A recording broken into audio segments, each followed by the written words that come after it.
Namaskar students, how are you? I hope you all are well. So students, in previous class we have discussed about different dynasties like Tughlaq dynasty, Khalji dynasty. Okay. Now today we will discuss about Lodi dynasty. Lodhi dynasty के time period की बात करें तो वो 1450 to 1526 सी रहा. Bahlol Lodhi then the governor of Sri Hind, Punjab, became the new Sultan of Delhi. वो दिल्ली का नया सुल्तान बनकर के आया. The Lodi dynasty was the first dynasty of Afghan rulers. ये जो डायनेस्टी थी लोधी डायनेस्टी वो अफगान रूलर की पहली डायनेस्टीज थी that came to power during the सल्तनत पीरियड, जो कि सल्तनत पीरियड के टाइम पर उभर करके सामने आई थी. Bahlol was succeeded by his son Sikandar Lodi in 1489 CE. He laid the foundation of the city of Agra in 1503 CE. He was succeeded by his son Ibrahim Lodi in 1517 CE. Okay, and the first battle of Panipat in 1526 CE saw Ibrahim Lodi defeat at the hands of Babur and the final fatal blow to the extents of the Delhi Sultanate. Okay, तो इस तरीके से जो Lodhi density थी उसका time period रहा. उस time period में ये जो रूलर्स थे वो दिल्ली सल्तनत के टाइम पर रूलर बने. Now next we discuss about सल्तनत एडमिनिस्ट्रेशन.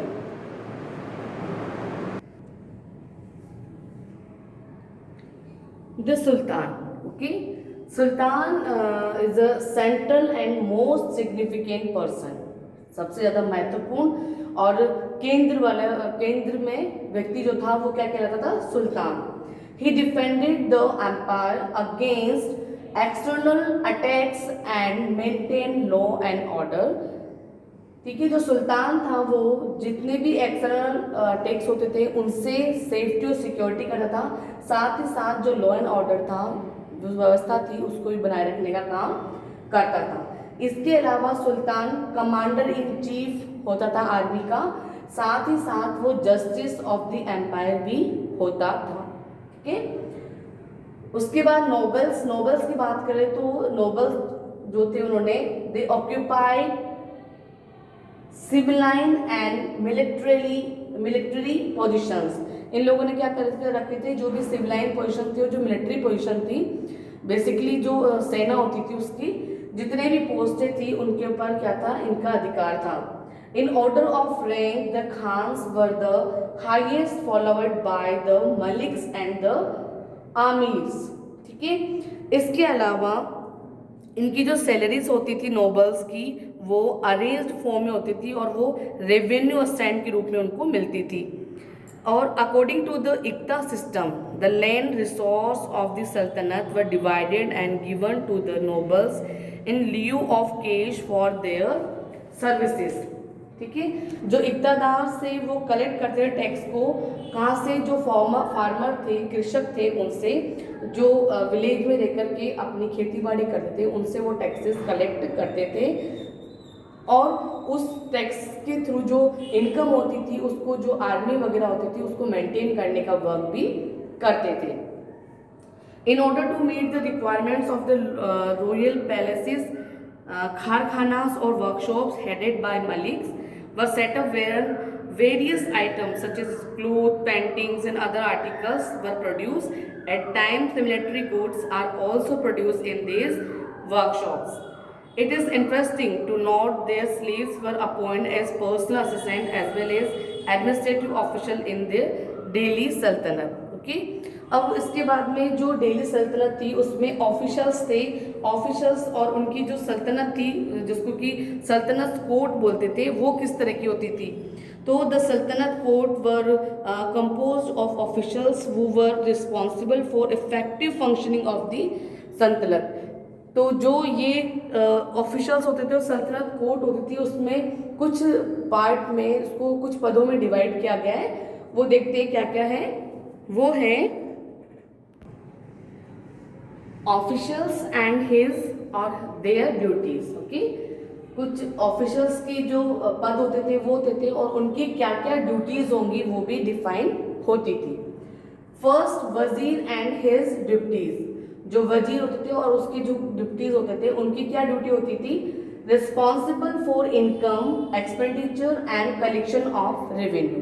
ठीक है, वो अधिकार होता था उनके पास में, जिम्मेदारी होती थी इस चीज़ की कि वो इनकम जो एक्सपेंडिचर पे खर्च हो रही है उसके ब्यौरा रखेंगे, और जो रेवेन्यूज है, रेवेन्यू मीन्स टैक्सेस जो कि हम फार्मर्स से कलेक्ट करते हैं। ठीक है।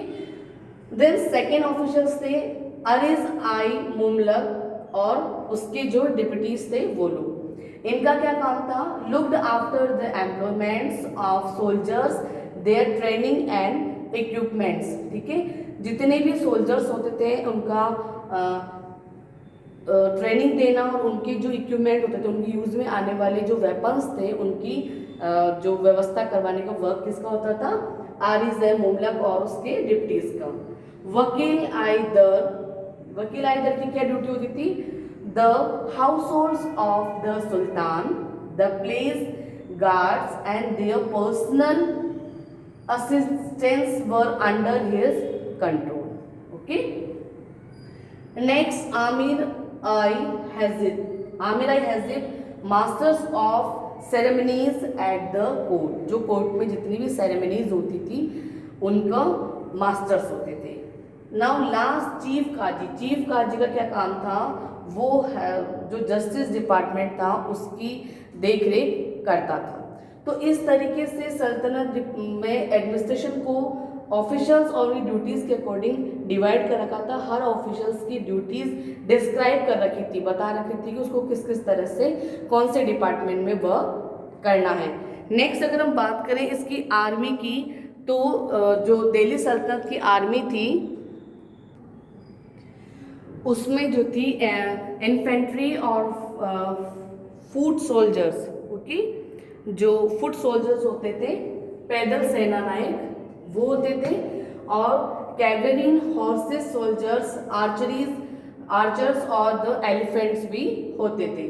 और जो हॉर्सेस थे इनकी क्वालिटी बहुत गुड होती थी और हॉर्सेस को इंपोर्ट किया जाता था, कहाँ से? अरेबिया से। ओके, इसके अलावा अगर बात करें आर्मी की, तो जो अलाउद्दीन खिलजी था वो maintain a detail description of each soldier known as chehra, उसे नाम दिया गया चेहरा का, and branded each horse in his army known as dagh. Land revenue was collected in cash during his reign. जो लैंड रेवेन्यू था वो cash में लिया जाता था। ठीक है, उसके बाद इकोनॉमिक एंड सोशल लाइफ की अगर बात की जाए सल्तनत में, तो जो सुल्तान था वो टोटली डिपेंड था और रेगुलर इनकम उसकी होती थी जो भी लैंड रेवेन्यू होता था उससे उसके थ्रू वो मेंटेन करता था अपनी आर्मी को, और जो बिल्डिंग्स होती थी उनको कंस्ट्रक्ट करता था और वेरियस काइंड्स के टैक्सेस वो वसूलता था, है ना, जिनको क्या नाम दिया गया है? खैराज। ठीक है, खैराज के रूप में डिफरेंट टाइप्स के लैंड टैक्सेस वो वसूलता था। All the administration posts in the sultanate were revise for the nobles वो constitute the ruling class in society, जो कि जो रूलिंग क्लास है सोसाइटी में उसको कॉन्स्टिट्यूट करते हैं। The distinctions of the caste system permanented to all religion. ठीक है, slaves were brought and sold in huge number in the market. जो दास होते थे जिनको युद्ध में राजा या सुल्तान जीत करके लाता था उनको खरीदा और बेचा भी जाता था।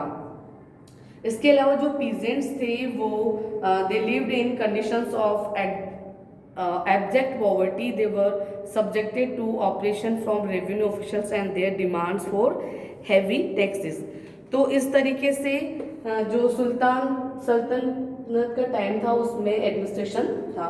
इसके अलावा आपकी बुक में एक चार्ट और दे रखा है जो कि एडमिनिस्ट्रेटिव डिवीजन ऑफ द सल्तनत को शो करता है, जिसमें डिविजन्स किए गए, ऑफिशियल्स क्या क्या दिया गया है। प्रोविजंस उसको डिवाइड किया है कुछ पार्ट में। फर्स्ट प्रोविजन जिनको सूबा कहा गया है। सूबा का जो हेड था वो गवर्नर और मुफ्ती कहलाता था। उसके बाद सूबास को शेख को फिर परगनास में, फिर उसके बाद में विलेज में डिवाइड किया गया। लाइक अपने यहाँ पर जैसे सेंट्रल गवर्नमेंट होती है, स्टेट गवर्नमेंट होती है, और फिर लास्ट में हमारे जो पंचायती राज सिस्टम है उस तरीके से डिवाइड किया गया है। सेम ऐसे ही इसमें भी जो डिविजन्स थे वो इस तरीके से किए गए थे।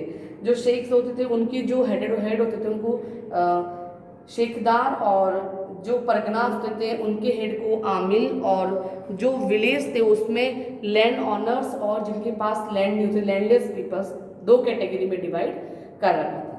तो इस तरीके से जो दिल्ली सल्तनत थी उसकी जो इकोनॉमिक और सोशल लाइफ थी, तो टोटली हमने दिल्ली सल्तनत में डिफरेंट डायनेस्टीज देखी, उनका किस तरह का एडमिनिस्ट्रेशन था, कौन कौन से जो वॉर हुए उनके बारे में देखा। सो that's all for today. Next class we have discussed next topic. Thank you and have a nice day.